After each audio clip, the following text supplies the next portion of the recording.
جو خدا سے دوستی رکھتا ہے اسے نفس سے دشمنی ضرور کرنی پڑتی ہے۔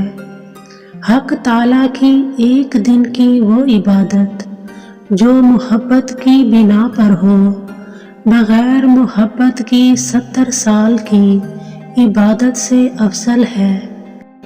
یہ کتنی عجیب بات ہے کہ انسان بیماری کے خوف سے تو پرہیز کرے، لیکن جان کو جلانے والے اور تکلیف دہ عذاب کے خوف سے یعنی گناہ سے پرہیز نہ کرے، حالانکہ اس کا ٹلنا مشکل ہے۔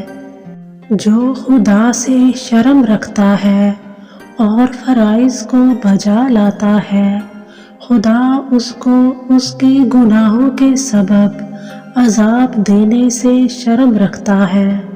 اگر تو خدا پر ہر حال میں راضی ہے تو سمجھ لے کہ خدا بھی تجھ سے راضی ہے۔ یہ بڑی بے وقوفی ہے کہ انسان آگ اور کانٹوں کے بیچ بوئے اور امید رکھے کہ پھول کھلیں گے۔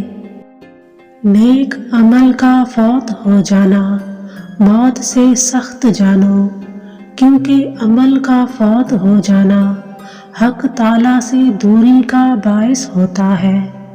عبادت خدا کا خزانہ ہے اور دعا اس کی کنجی ہے۔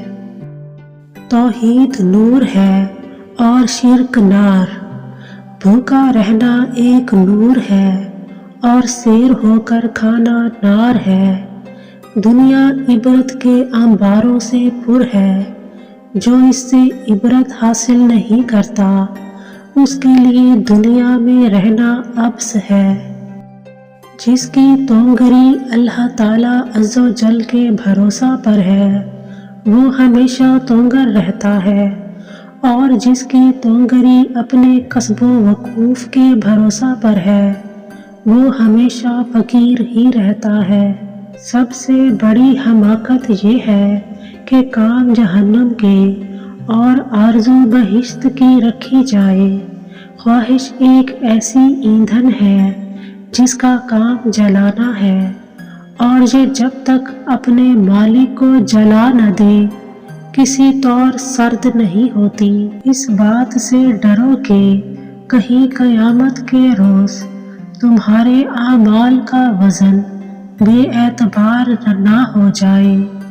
اگر انسان کوشش کرے تو وہ محنت شاقہ سے بآسانی منزل کو پا سکتا ہے۔